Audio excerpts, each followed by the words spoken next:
नमस्कार मित्रांनो, सुस्वागतम. लक्ष्मीच्या पावलांनी या मालिकेच्या आजच्या भागामध्ये आता अद्वैत कलासाठी कॉफी घेऊन येतो आउट हाऊसच्या बाहेरच. तेव्हा आता कला त्याला विचारते की अरे हे काय, तर अद्वैत म्हणतो की कॉफी. तर कला विचारते की अरे तू कॉफी कशाला केलीस, मी आतमध्ये करून ठेवली होतीस. तेव्हा आता अद्वैत म्हणतो की मला का दिसली नाहीस. तर कला म्हणते की अरे तुला कशी दिसेल की तू आत गेलास नाही, तू आतमध्ये गेला होता का. तेव्हा आता अद्वैत म्हणतो की नाही, मी आतमध्ये गेलो तर नाही, मी इथेच होतो, परंतु अगं तू कॉफी केली हे मला कसं कळणार आहे, म्हणून मी तुला विचारतो. तेव्हा आता कला म्हणते की बरं ठीक आहे, घेऊन येते असे बोलून आता कला जायला निघते, परंतु अद्वैत तिला अडवतो आणि थांब असे म्हणतो. अगं तू विसरतेस का, मी कॉफी आणलेली आहे. तर कला लगेच आता अद्वैतच्या मागे आउट हाऊस मध्ये येते. अद्वैत तिच्यासाठी कॉफी घेऊन आत येतो. आतमध्ये आता खोलीमध्ये अंधार असतो. तेव्हा आता कला म्हणते की अरे थांब ना, मी दिवा लावते. अद्वैत म्हणतो की नाही थांब, मी लावतो, कारण आता जे काही कलाला त्याला सरप्राईज द्यायचे असते म्हणून तो काही आता कलाला लाईट वगैरे ऑन करून देत नाही. तेव्हा आता कला म्हणते की अरे अद्वैत हे काय चाललंय. तर अद्वैतला वाटते कलाने काहीतरी बघितले की काय, म्हणून तो कलाला विचारतो की हे सर्व काय चालले, म्हणजे तुला काही दिसले वगैरे काय. तेव्हा आता कला विचारते की अरे म्हणजे तू कशाबद्दल बोलतोस, आता तू म्हणालीस ना. तेव्हा आता कला म्हणते की अरे म्हणजे तू हे करणार ते करणार, म्हणजे नेमकं कसा काय म्हणतो तेच मला नाही कळत. रोहिणी मात्र आता चोरून या दोघांचं बोलणं ऐकण्याचा प्रयत्न करत असते आणि नैना सुद्धा आता तेथे येते. दोघी सुद्धा लपून बसतात आणि आता केव्हा अद्वैत आता ती लाईट ऑन करेल आणि जेव्हा शॉर्ट सर्किट होईल तेव्हा खूप मोठा धमाका होईल याची त्या वाट बघून असतात. तेव्हा आता अद्वैत कलाला म्हणतो की हे बघ, तू लाईट चालू नको करू, मी करतोस. म्हणून अद्वैत आता लाईट चालू करण्यासाठी त्या आता बटनकडे जातो. आता त्या लाईटच्या बोर्डजवळ गेल्यानंतर रोहिणी आणि नैना या दोघी अगदी खुश होऊन हसत असतात. अद्वैत आता त्या बोर्डाजवळ येऊन लाईटचं बटन ऑन करायला हात लावतो. तेव्हा आता रोहिणीला इतका आनंद होतो, आता मात्र खरा धमाका होईल. तेव्हा मात्र आता जेव्हा तो बटन चालू करतो परंतु लाईट तर ऑफ असते. रोहिणी आणि नैना या दोघी जे काही हसत असतात तर त्यांचे चेहरे पुन्हा गंभीर होतात आणि रोहिणी म्हणते की आउट हाऊसची लाईट कशी गेली असेल. तर अद्वैत आता कलाला म्हणतो की हे काय, लाईट कशी स्विच ऑफ झाली असेल. तेव्हा आता रोहिणी तर स्वतःवरच रागवते आणि अगदी चिडून म्हणत असते की याला स्वतः म्हणजे शॉक बसावा म्हणून इतकं सगळं काही मी स्वतः करून ठेवले, तर ऐन वेळेस मात्र लाईट कशी गेली असेल. तेव्हा आता सर्वत्र अंधार असतो. तर अद्वैत कलाला म्हणत असतो की खरे तू लाईट गेली, अंधार झाला म्हणून घाबरू नकोस, मी आहे ना तुझ्यासोबत. तेव्हा आता कला म्हणते की अरे मी कधीच कशाला घाबरत नसते. तेव्हा आता अद्वैत म्हणतो की बरं ठीक आहे, मी जाऊन बघून येतो लाईटच्या कनेक्शनचा काही प्रॉब्लेम वगैरे झाला की काय. तेव्हा आता अद्वैत जायला निघतो. दबकत पावलांनी तो जात असतो. तेव्हा कला त्याला म्हणते की चांदेकर अरे तू घाबरू नकोस. तेव्हा आता अद्वैत म्हणतो की मी कधीही घाबरत नाही. तेव्हा कला मुद्दाम आता हसते. तर अद्वैत आता थोडासा घाबरल्यासारखा होतो. तर कलाला आणखीन हसू येते. रोहिणी आणि नैना आता वक्त बघूनच असतात आणि तेवढ्यात कलाला खाली काहीतरी सापडते. तेव्हा आता कला आपल्या मोबाईलचा टॉर्च लाईट लावते आणि बघत असते. तेव्हा तिला गुलाबाच्या पाक आणि कला आता समोर बघते. आता सगळे काही बलून्स लाइटिंग वगैरे आहे, म्हणजे आता हे लाईटिंग्स वगैरे लावून आता कला इतकी खुश होते. अद्वैतने म्हणजे या चांदोबाने येथे चांदणी रात्र पडण्यासाठी हे सर्व केलं, तर म्हणून कला आता स्वतःशी इतकी खुश होते आणि अद्वैतवर सुद्धा खुश होते की चांदोबाने आपल्यासाठी इतकं काही केलं. तेव्हा आता कलाच्या चेहऱ्यावरचा तो आनंद बघून मात्र रोहिणी आणि नैना या दोघींचा खूप जळफळाट होत असतो. कला आता पुन्हा स्वतःला स्थावरते आणि म्हणते की कला अगं चांदेकरने फक्त लाइटिंग केली, तू लगेच इतकी त्यामध्ये वाहवत जाऊ नकोस, आता मग मी काय करू असे बोलून आता तिच्या डोक्यामध्ये एक प्लॅन येतो. ती आयडिया म्हणून आता जे काही कॅन्डल आहे तर त्या बऱ्याचशा काही कॅन्डल आता तेथे लावते आणि एक कॅन्डल मात्र तिच्या हातामध्ये असते. तेव्हा अद्वैत आत येतो. अद्वैत आणि कला लगेच एकमेकांकडे बघत असतात. ते सारखे एकमेकांकडे बघत असतात आणि तेवढ्यात आता अद्वैत ती कॅन्डल आहे तर ती सुद्धा आपल्या हाताने धरतो आणि येथे ठेव असं तो कलाला म्हणतो. तर कला सुद्धा आता अद्वैतचं ऐकते आणि तेथे ती कॅन्डल ठेवते. आता दोघी सुद्धा आता त्या सजलेल्या टेबलजवळ खाली बसतात, एकमेकांकडे बघून हसत असतात. रोहिणी आणि नैना आता हे सर्व बघून खूपच आणखीनच रागवतात, कारण त्यांचा सगळं काही प्लॅन हा फ्लॉप झालेला असतो. तेव्हा आता अद्वैत तिला कॉफी प्यायला देतो. आता कला प्यायला लागते, पण अद्वैत तिला खुणावतो की नाही आणि चेअर्स करत ते आता एकमेकांच्या कपाला कप आता लावतात आणि एकमेकांकडे बघत असतात. आता रोहिणी आणि नैना बघूनच असतात. तेव्हा अद्वैत म्हणतो की खरंच माझी कॉफी एकदम परफेक्ट झाली. कला म्हणते की अरे यात वादग्रस्त असं काही नाही. तेव्हा आता अद्वैत म्हणतो की येथे वाद घालायचं नसेल तर येथे तुझे 2 आणि माझे 2 असे कप का ठेवलेत. कॉम्पिटिशन करण्यासाठी। तेव्हा आता कला अद्वैतचं बोलणं ऐकून म्हणते की हे बघ चांदेकर, मला ना डेट काय असते हे माहिती नाही, मी डेटवर सुद्धा कधी गेलेली नाही आणि माझ्या ओळखीची सुद्धा कधी मी डेट बघितलेली नाही, मग येथे कॉम्पिटिशन जर करायचे असते हे तर आज पहिल्यांदा मला कळले। पण चांदेकर, अरे तू तर द ग्रेट चांदेकर आहेस, अरे मग मी तुझ्याशी काय तुलना करू शकते रे। अद्वैत म्हणतो की हे बघ, उगाच बोलायचं असेल तर ते काही बोलू नकोस, कारण मी तरी कुठे रोज डेटवर जातो, मला सुद्धा यामध्ये काही एक्सपिरियन्स नाही। तर कला आता हे ऐकून म्हणते की अच्छा, अरे पण काल कॉलेजमध्ये असताना तू तर खूप फेमस होता, इतका गोरा गोमटा हँडसम बिझनेसमन, आणि तू कधीही डेटवर नाही गेलास का। तेव्हा आता रोहिणी आणि नैना या दोघींना आता ह्या गप्पा ऐकून मात्र इतकं म्हणजे राग तर येतच असतो, परंतु काही विचित्रच वाटत असते। त्या दोघी एकमेकीकडे बघून अगदी तोंड वाकडं करतात, त्यांचा जळफाट होतो। तर लगेच आता अद्वैत कलाला म्हणतो असतो की हे बघ, जे काही मनाला येईल ते वाटेल तसं बोलू नकोस आणि टाइमपास मात्र करू नकोस। त्यावर आता कला कॉफी पीत म्हणते की हे बघ, कॉफी तर आता पिऊन तर झाली, आता अद्वैत म्हणतो की मेणबत्त्या सुद्धा लावून झाल्यात। कला म्हणते की अरे मग आता काय करायचं आहे, तर अद्वैत म्हणतो की हो, आता तर खूप बोर होतोय, काहीतरी करावे लागेल। तेव्हा आता कला म्हणते की अरे लाईट सुद्धा नाही, मग आता काय करायचं आहे। तेवढ्यात तिच्या डोक्यामध्ये एक प्लॅन येतो, एक आयडिया येते आणि ती लगेच अद्वैतला म्हणते की आपण फुली गोळा खेळूयात। तर अद्वैत म्हणतो की बरं ठीक आहे, तू फुली आणि मी गोळा, नाहीतर तू माझ्या प्रत्येक गोष्टीवर तर फुल्या मारतच असते। तेव्हा आता कला सुद्धा काही कमी नसते, कला म्हणते की अरे तू तर प्रेक्षकांना गोळा फिरवत असतो, स्वतःचा मोठेपणा ऐकवल्यासारखा। तेव्हा आता अद्वैत तिला विचारतो की काय हा जोक होता का। तेव्हा आता लगेच कला म्हणते की अरे मग तुझं काय होतं, तुझा जोक होता का। तेव्हा आता अद्वैत म्हणतो की हो मग। तेव्हा आता कलाला खूप हसू येते, ती हसत असते आणि कला आता पेपर्स आणायला जाते, तर अद्वैत तोपर्यंत कॉफी पित असतो। आता रोहिणी आणि नैना या दोघांमधील जे काही जवळीक आहे, जे काही एकमेकांबरोबर ते इतके आनंदी दिसत आहे, हे बघून त्यांचा इतका जळफाट होतो। रागाने आता त्या अद्वैत आणि कला या दोघांकडे बघत असतात, म्हणून तो आता जे काही कला पेपर्स घेऊन येते, पेन घेऊन येते आणि त्यावर आता कला आणि अद्वैत फुली गोळा खेळत असतात। आता एक जण फुली आणि एक जण गोळा। तेव्हा आता दोघंही एकमेकांकडे बघून हसतात। त्यानंतर आता अद्वैत खरेला म्हणतो, मला माहिती नव्हतं की तू इतकी परफेक्ट यात आहे म्हणून।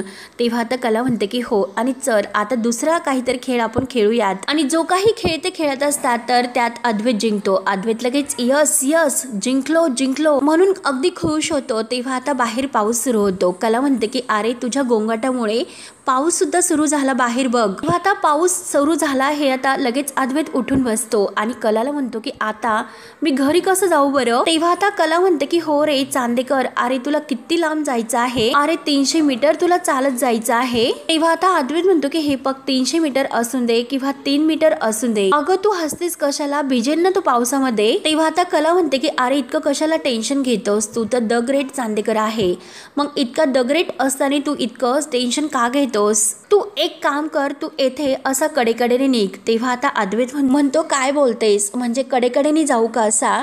तेव्हा आता कला म्हणते की अरे थांब, माझ्या डोक्यामध्ये एक आयडिया आली। तेव्हा कला ही तेथे लटकलेली जी छत्री आहे तर ती छत्री घेते आणि अद्वैतच्या हातामध्ये देते आणि अद्वैतला म्हणते की ही छत्री घे आणि कडेकडेने असा जा। छत्रीला मात्र आता एक छिद्र असते आणि अद्वैत त्या छिद्रातून कलाकडे बघत असतो। कला आता अद्वैतला बाय बाय करत असते। तेव्हा आता अद्वैत त्यातून हाय करत असतो। तर कला म्हणते की चांदेकर, अरे माझी छत्री कशी तुटली। तेव्हा अद्वैत म्हणतो की मला कुठे माहिती। तेव्हा आता लगेच अद्वैत ती छत्री बंद करतो आणि तेथे परत ठेवून देतो। तर कला म्हणते की चांदेकर हे बघ, एक काम कर, तू तुझ्या घरी जा, ब्रँडेड गादीवर झोप, येथे मात्र तू थांबू नकोस। तेव्हा आता अद्वैत खूप मोठ्याने हसायला सुरुवात करतो आणि बेडवर बसतो। तर कला म्हणते की अरे जा ना, तू झोप ना तुझ्या ब्रँडेड गादीवर। तेव्हा आता अद्वैत म्हणतो की हो झोपतो, आणि ब्रँडेड जरी नसेल तरी सुद्धा मला झोपता येईल। तेव्हा आता कला म्हणते की काय, अगं घर कुणाचं आहे, आउट हाऊस कुणाचं आहे, तू कुठे राहतेस तुला माहिती आहे का। तेव्हा आता कला म्हणते की हे बघ, किती जरी काही झाले तरी सुद्धा तुला येथे नाही थांबून देणार। अद्वैत म्हणतो की हे घर माझं आहे, मी कुठे पण थांबू शकतो। कला म्हणते की नाही।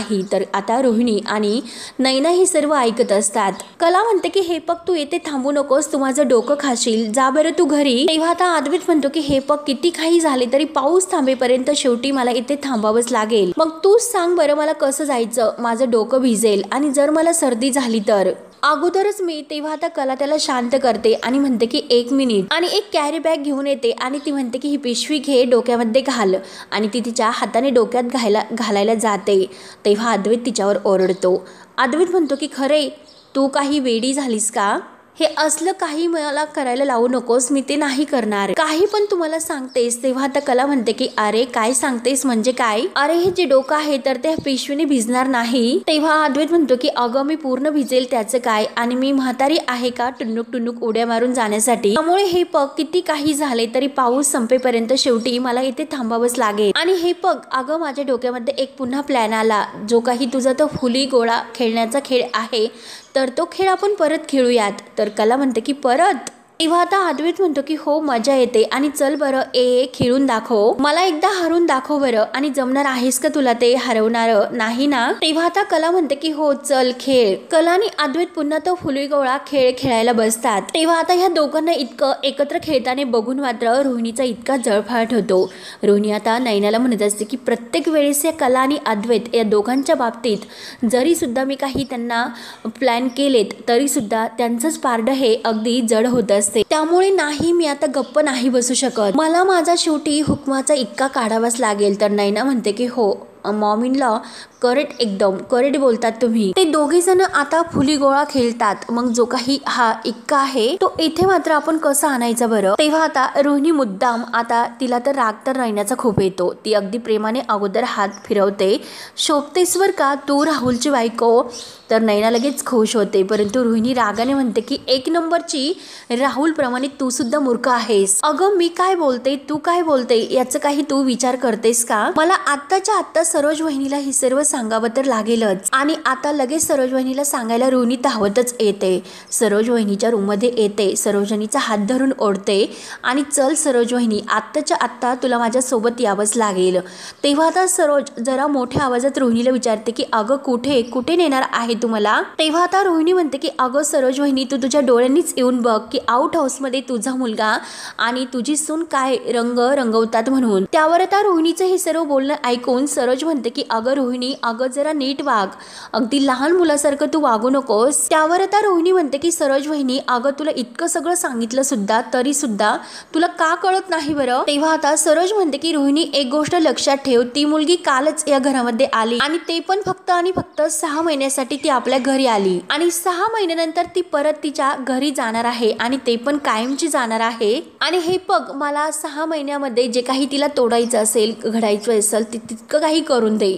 आणि माझ्या मुलाला मात्र मला कसं फिरवायचं आहे हे मला चांगलंच माहिती आहे. त्यामुळे तू काही एक टेन्शन घेऊ नकोस. माझ्या शब्दाबाहेर तो नाही जाणार, आणि या 6 महिन्यात काय तर 4 महिन्यात जे काही त्याला सांगितले तरी सुद्धा एका आईची आज्ञा म्हणून तो हो म्हणून हे समजून घेणार, तो काही बोलू शकणार नाही.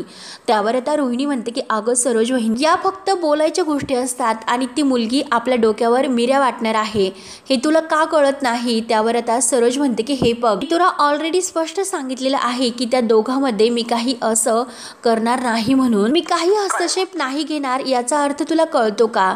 तेव्हा आता रोहिणीला सरोजचे हे बोलणं ऐकून खूप राग येतो. रोहिणी आता रागाने म्हणते की हे बघ सरोज वहिनी, तुला जे काही करायचं असेल ते तू कर. तेव्हा आता रोहिणी रागाने तेथून निघून जाते. परंतु सरोज आता म्हणत असते की हे बघ खरे, 6 महिन्यामध्ये तुला जितकी फुग्यामध्ये हवा भरायची असेल तितकी तू भरून घे, परंतु हा भरलेला फुगा कसा फोडायचा आहे हे मला चांगलंच ठाऊक आहे, त्याची तयारी तर करावीच लागेल. त्यानंतर आता इकडे अद्वैत आणि कला फुलीगोळा खेळता खेळता पूर्ण त्यांना जांभळा येत असतात, झोप येत असते, तरी सुद्धा एकमेकांच्या हातामध्ये डुकल्या घेत ते पेन देत असतात आणि तो फुली गोळा खेळण्याचा खेळ खेळत असतात.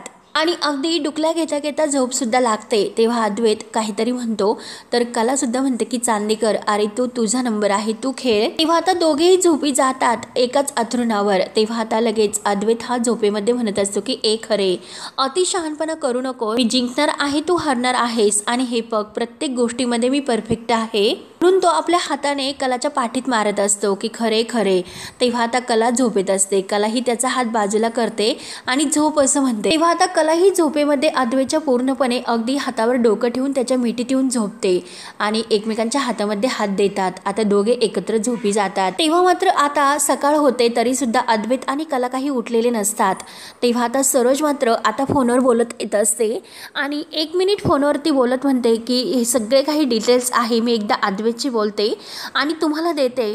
असे बोलत बोलत ती आता अद्वैतच्या रूमजवळ येते आणि रूमजवळ आल्यानंतर ती आता अद्वैतला आवाज देते की अद्वैत, ए अद्वैत, मी तुम्हाला 2 मिनिटात फोन करू का? आणि म्हणून ती परत अद्वैतला आवाज देते. तेव्हा आता ती अद्वैतच्या रूममध्ये येते आणि अद्वैतच्या रूममध्ये आल्यानंतर मात्र आता ती म्हणजे दरवाजा उघडते परंतु अद्वैत रूममध्ये तिला दिसत नाही आणि परत आता ती सगळीकडे अद्वैतला शोधते की अद्वैत हा मुलगा कुठे गेला असेल म्हणून ती आवाज देतच असते. आणि तेवढ्यात तिच्या मागून नैना येते. नैना म्हणते की सरोज मॅडम तुम्ही काही शोधता का? तेव्हा आता सरोज म्हणतात की तू अद्वैतला बघितलंस का? तेव्हा आता नैना म्हणते की अद्वैत का? अद्वैत तर कालपासून नैना म्हणजे कलासोबत आउट हाऊस मध्येच राहतोय. म्हणजे मी सुद्धा शेवटचं त्याला तिकडेच बघितलं. म्हणजे काल रात्रीपासून तो तिच्या सोबत तिकडे आउट हाऊस मध्येच राहिला. तेव्हा ऐकून मात्र सरोजला राग येतो. ती रागानेच नैनाकडे बघत असते आणि तेवढ्यात रोहिणी आता समोर टेबलवर कॉफी पित असते. ती लगेच आता सरोज वहिनीला आवाज देते की सरोज वहिनी, अगं मी तर काल तुला सांगितले होते की असेच काहीतरी घडेल म्हणून, परंतु अगं तू तर बर्फासारखी थंड होतेस, काही विचार करू नको असं तर तुम्हाला कालच म्हणाली. आणि काल रात्रीपासून अद्वैत आणि कला एकमेकांच्या सोबत आहेत. त्यांच्यामध्ये काय आणि कसे घडले असेल, काय काय घडले असेल काय माहिती असे बोलून त्या आता पूर्णपणे रोहिणीला म्हणजे रोहिणी सुद्धा सरोजला अगदी भडकून देते. आता सरोजला इतका राग येतो. सरोज ताव रागानेच आता आउट हाऊसकडे जायला निघते. तेव्हा आता सरोज रागाने गेल्यानंतर मात्र रोहिणी आणि नैना एकमेकींच्या हातामध्ये टाळी देत म्हणतात की अशा प्रकारे आता सरोज वहिनीचा भंग झाला. तेव्हा आता इकडे अद्वैतला जाग येते. तो समोर पाहतो आणि तो सारखा कलाकडे बघत असतो. कलाच्या चेहऱ्यावर जे काही केस आलेले आहेत तर तो फुंकर मारत कलाचे ते केस बाजूला करत असतो चेहऱ्यावरील. तेव्हा आता कला ही आता लगेच तिला जाग आल्यासारखं होते आणि ती म्हणते की चांदेकर, मी तुला सांगितलं होतं की तू तुझ्या घरी जा झोपण्यासाठी तुझ्या रूममध्ये, तू येथे का झोपलास? कला आता डोळे उघडते आणि बघते आणि ती लगेच म्हणते की चांदेकर, अरे तू इतकं जवळ का झोपलास? उठ उठ म्हणून कला लगेच बाजूला होते. आणि तेवढ्यात मात्र आता चांदेकरचं जे काही घड्याळ आहे तर त्यात कलाचा पदर गुंततो. तर आता लगेच कला ते काढत असते परंतु चांदेकर हिसका देतो आणि कला मात्र डोक्यावर आपटते. तेव्हा आता कला ही चांदेकर ओरडते की अरे चांदेकर, इतक्या जोराने का तू ढकललंस? अरे मी डोक्यावर आपटले, लागले ना मला. तेव्हा आता अद्वैत म्हणतो की मग मी काय करू? तू कशाला माझ्यावर ओरडते? मी फक्त तुझं ऐकलं. आणि तेवढ्यात त्याच्या मोबाईलवर एक कॉल येतो. तो आता कलाच्या अंगावर जी काही चादर आहे तर त्यामध्ये फोन शोधतोय आणि परत पिलो खाली त्याला त्याचा फोन सापडतो. तेव्हा तो फोन घेतो आणि हॅलो असे म्हणतो. तर मात्र आता काउन्सिलरचा हा कॉल असतो. तर काउन्सिलर म्हणतात की हे बघा, hello mister Chandekar, good morning. आणि काय हो, कसं झाला तुमचा पहिला टास्क? व्यवस्थित झाला ना टास्क तो? तेव्हा आता अद्वैत म्हणतो की हो गुड मॉर्निंग. आणि हे बघा ऍक्च्युली काय झालंय, कारण टास्कचे रात्रभर विचार करून सकाळी उठून आता तुळशी मातेला पाणी घालून तेव्हा मी हे सर्व करत असताना दुसरा टास्क मला सुचला. आणि हे बघा मिस्टर चांदेकर कसे आहे की नवा टास्क नवा दिवस. तेव्हा आता अद्वैत म्हणतो की 1 सेकंद सर, आम्ही दोघे सुद्धा एकत्रच आहोत. मी फोन स्पीकरवर टाकतो म्हणजे हरेला तुमचं बोलणं ऐकता येईल. म्हणून अद्वैत आता मोबाईल स्पीकरवर टाकतो. तेव्हा आता लगेच काउन्सिलर सांगतात की हे बघा, आज मात्र तुम्हाला आणखीन एक खेळ खेळायचा आहे. काही असो कोणताही खेळ तुम्ही खेळू शकता. आणि कसे आहे की गोळ्याने फुली व्हायचे आणि फुलीने गोळा व्हायचं. तेव्हा आता अद्वैत म्हणतो की 1 सेकंद मला नाही कळले. तेव्हा आता लगेच काउन्सिलर सांगतो की हे बघा, तुमची बायको जे जे काही करते ते तुम्ही करायचे आणि तुम्ही तिने जे काही तुम्ही करतात ते सगळं काम तिने करायचं आहे. आणि कसं आहे चांदेकर की या खेळाला रोल्स निवर असं म्हणतात. आणि असो या नवीन टास्क साठी तुम्हाला खूप खूप शुभेच्छा, खूप भरपूर शुभेच्छा. आणि हे बर का, गुड मॉर्निंग, तुमचा दिवस सुखाचा जावो. तेव्हा आता हे सर्व ऐकल्यानंतर फोन ठेवल्यानंतर आता अद्वैत म्हणतो की म्हणजे मी खरे. तर कला म्हणते की म्हणजे मी चांदेकर. आणि दोघेही आता डोक्याला हात लावून एकमेकांकडे बघत असतात। तेव्हा आता दोघेही उठतात तर कला म्हणते की चांदेकर आपापल्याला आता एकमेकांबद्दल काम सांगावं लागेल ना, तुला माझी कामं माहिती आहेत आणि मला तुझी माहिती आहे। तेव्हा आता लगेच अद्वैत म्हणतो की हे काम कर, मी तुला त्या कामाबद्दल लिस्ट तयार करून देतो, मग तू ते काम कर। तेव्हा आता कला म्हणते की नाही, अगोदर काम सांगण्याची आयडिया माझी होती, त्यामुळे मी तुला अगोदर सांगणार, तुला जर लक्षात ठेवायचं असेल तर ते ठेव, नाहीतर लिहून घे। आणि कला लगेच आता तिचं जे काही काम आहे तर ते सांगायला सुरुवात करते। सकाळी 7 वाजता दूधवाल्याकडे जायचे, त्यातून 1 लिटर गाईचं दूध घ्यायचं आणि 2 लिटर म्हशीचं दूध घ्यायचे। किचन मध्ये जे काही भांडी ठेवलेली आहे त्यातून दुधाच्या पातेल्यातच दूध काढायचं, भलत्या म्हणजे पातेल्यात दूध वगैरे काढायचं नाही। आणि कला मात्र आता काम करता करता तेथील जे काही पसारा आहे तर तो आवरता आवरता अद्वैतला काम सांगत असते तिच्या कामाबद्दल। आणि अद्वैत तिच्या मागे आता ते बॉक्स घेतो, कला त्यामध्ये काही केरकचरा टाकत असते। अद्वैत ते ह करत तिच्या मागे फिरत असतो। कला त्याला विचारते की तुला अगोदर चहा प्यायची कॉफी प्यायची आहे? सरोज मॅडमला अगोदर कॉफी लागते, आजोबांना उठल्या उठल्या 2 कप चहा लागतो, रोहिणी मॅडमला ज्यूस लागतो आणि तो ज्यूस सुद्धा तू करून ठेवायचा आहे। नाश्त्याची तयारी करायला घ्यायची आहे आणि नाश्त्याची तयारी झाल्यानंतर रजनी मॅडमशी बोलायचं, त्यांना विचारायचं की जेवायचा काय मेनू करायचा आहे, कुठल्या भाज्या करायच्या आहे, अंजीकडून भाज्या चिरून ठेवलेल्या आहे, फोडणी वगैरे जे काही आहे तर ते सगळं रजनी मॅडमच्या हाताने अगदी करायचे। तेव्हा आता जे काही कला अगदी घाईनी सांगत असते तेव्हा आता अद्वैतच्या काही लक्षात येत नसते। अद्वैत आता तिच्यावर ओरडतो की जरा थांब, प्रत्येक वेळेस प्रत्येक गोष्ट घाईत इतकी सांगत असते, मी कसं इतकं लक्षात ठेवायचं बरं? एकतर माझं काम खूप महत्वाचं आहे आणि घरात जर एखादी गोष्ट चुकीची घडली समजा तर मात्र घरातील लोक ते ऍडजस्ट करून घेऊ शकतात, बाहेरचे लोक ते ऍडजस्ट करणार आहे का? ऑफिसचं काम हे वेगळं असतं आणि ते काम सगळ्यात महत्वाचे असते, त्या अगोदर तुला सगळ्यात अगोदर मीटिंग ही अगदी म्हणजे जॉईन करावी लागेल। मीटिंगचं सोड, अद्वैत आता बोलत जात असतो, कला लगेच त्याला हात करून अगदी शांत राहायला सांगते। तर कला म्हणते की काय रे, अरे तू घरातील कामांना आणि माझ्या कामांना काही कमी लेखतोस का? तेव्हा आता अद्वैत हा कलाकडे बघत असतो आणि कलाही त्याला हा प्रश्न विचारते। तेव्हा मित्रांनो हा भाग शेवटी येथे संपतो। पुढील भागामध्ये सरोज मॅडम आता आउट हाऊस मध्ये कला आणि अद्वैत या दोघांकडे येते तर अद्वैत दरवाजा उघडतो। तेव्हा आता सरोज ही कला आणि अद्वैत या दोघांकडे बघत असते। अद्वैत तर आता खूप घाबरतो। तेव्हा आता सरोज ही राहुल तेथे आलेली असते आणि कलाही तिच्या समोर असते। त्यानंतर मात्र सरोज कलाकडे रागाने बघत मनात म्हणते की माझ्या मुलाबरोबर 1 रात्र तू घालवली आहेस, त्यामुळे मी मात्र तुला अशी नाही सोडणार, त्याचा बदला तर शेवटी मी घेणारच। तेव्हा आता अद्वैत आणि कला अगदी शांत उभे असतात, राहुल सुद्धा तेथेच असतो। तेव्हा मात्र कला आणि अद्वैत सारखं सरोजकडे पाहत असतात तर सरोज रागाने मात्र मनामध्ये आता कलावर राग तिचा काढत असते। कोणी एकमेकांशी काहीच बोलत नाही, सारखं एकमेकांकडे बघत असतात। तेव्हा आता सरोजला इतका कलाचा राग आलेला असतो, त्यामुळे मात्र आता पुढे काय काय होतं हे पाहण्यासाठी आपल्या चॅनलला नक्की सबस्क्राईब करत राहा। धन्यवाद।